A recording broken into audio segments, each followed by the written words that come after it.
Hi, my friends. Preston E here once again, and I just got through about an hour ago watching the June 24th edition of Monday Night Raw, the year of our Lord, 2024, and I'm going to give you what I'm probably going to start calling my Howdy reflections of what I thought of the Wyatt Sick group every night that they appear. I'll try to do this as regularly as I can, but since I got work the next morning, I might miss a time or two, but I'll try to be faithful, since you're faithful to me. Why'd six? Okay, well, they started really strong last week, man, so how do you come off of that high, right? I enjoyed the debut very much, was very much looking forward to what they had in store for tonight. We heard reports recently that Gable was probably going to be doing his triple threat match tonight, and he did. He did show up and not only performed in the match, he actually won the darn thing. I personally would have held him off for a few weeks, had him sell the injury, but at least he had a Band-Aid on tonight and was still shaking up, so we got that going for us, which was nice.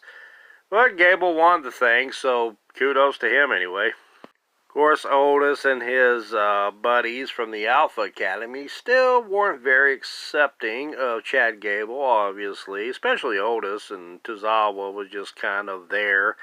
Maxine did seem like she was going to extend the olive branch to Chad and said that Chad needed to give Otis a little more time to mend their fences. It was interesting to note that the Creed brothers, along with Ivy Nile, were outside the Alpha Academy locker room, so what I think is going to happen is, since Otis has such a good heart, a big as heart as he does, that big old Betty, he's going to accept Chad again, only to have Chad turn on him and join up with the Creed brothers and Ivy Nile, so we're probably going to be looking at a lot of Creed brothers and Otis and Tozawa matches, along with Ivy Nile versus Maxine, throwing Gable there in the mix in the future. Getting back to the Wyatt Sick, a.k.a. the Howdy Bunch, I don't think they're done with old Chad Gable, obviously. You still see how Chad's shaking up over the attack last week, and you saw the distortion and the static in his entrance when he came out for his match tonight. Especially since he's not learned his lesson and probably going to turn on Otis in the Alpha Academy after he rejoins with them, and then joins up with the Creed brothers and Ivy Nile, the Howdy Bunch. You're just going to realize that his lesson has not been learned yet, and they're probably going to have to get a cannon for that little bugger to make him learn his lesson. Then later, after the match was over, we had Nikki Cross come into the ring and do her creepy little exorcist girl crawl over to Chad Gable. He got the crap out of Dodge, and I was fully expecting to see Eric Rowan, Joe Gacy, Uncle Howdy, and Dexter Loomis there to attack Chad Gable some more. Make sure he stayed down this time, but that didn't happen. We only had Nikki Cross, and she went up to the desk, and I was fully expecting her to kill Michael Cole, but thankfully for Cole, that didn't happen. She gave him a box, and the box had a old VHS tape in it that said, "Play Me."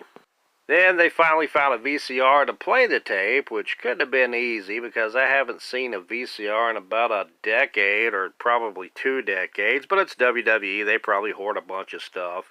I'm sure Hornswoggle and his little people from the Little People's Court is still hanging around somewhere under that ring.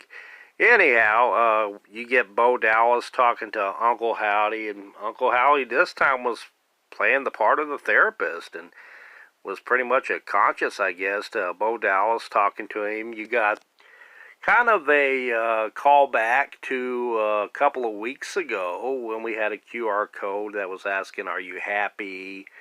How do you feel since the loss?" We had that reflected back again, and it was Bo Dallas giving his honest opinions and feelings about how he has felt since the loss of his brother Bray, how no one's felt quite as lost without Bray than he has, and how he always wanted to be like his brother. So I thought that was a nice touching moment for Bo Dallas and Uncle Howdy as both characters, and Bo Dallas as actual real-life brother of Bray. So what I think this is leading to, and other people has reflected on this too, is that Bo Dallas is going to have a split personality with Bo Dallas being his jovial side, kind of like Bray Wyatt had his jovial side of the Funhouse Bray Wyatt, while he had the violent side as the Fiend. And of course, Bo Dallas's violent side will be Uncle Howdy. I think we might even be getting some Firefly Funhouse segments of the future, which is cool because I always enjoyed those, the Easter eggs in them, and the puppets. I miss them, especially old Huskus. I really relate to him.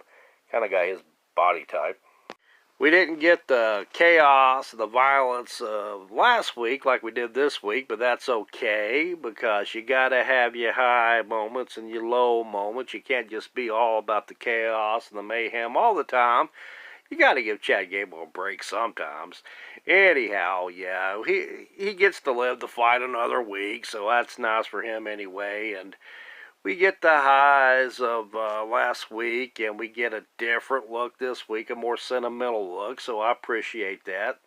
It's layers, it's good storytelling. We'll see where it goes from here. I want to thank you very much for joining me, and hopefully in all this ramblings I made some kind of sense. I'm very tired. I got work in the morning, so I want to thank you so much, and let me know what you think down below. Bye for now.